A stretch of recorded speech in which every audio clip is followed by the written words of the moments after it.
He's still, he's fine. Twice, okay lang siya.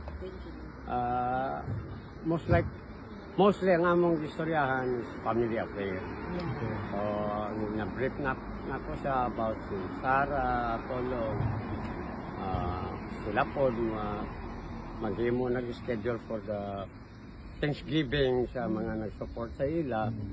So, nalipay siya. Ang kuha na lang ngong kong naaga pong kay mga supporter sa gawas na dili na silang mundang. Bisang saong ko nga di lang man ko bisag maka li ang makanga. So, ang gipabot nga na salamat lang yun daw sa inyong undying support sa iya. So, mubawi ra daw siya og if ever maka kawan. Ato sakto naman sir, dili niya ko nang mubawi kay kami na ang nagabawi para sa iya ha. Pasabot siguro na sa bawi in appreciation. Yes.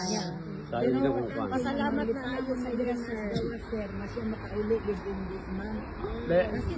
Dili wala ni ka-discuss na because you are not allowed to talk about the marriage of the Yes. wala ni ka-istorya. Basta ang kwan niya, akong pagkaipaw, the lawyers are working on it. Pero ang the policy is not within sa jurisdiction. Buhat lang yung tao sa wala naman yung matinang nabalikan. Kaya lang, deeply appreciated yun niya ang inyong kahago o sakripisyo nga niya mo dito.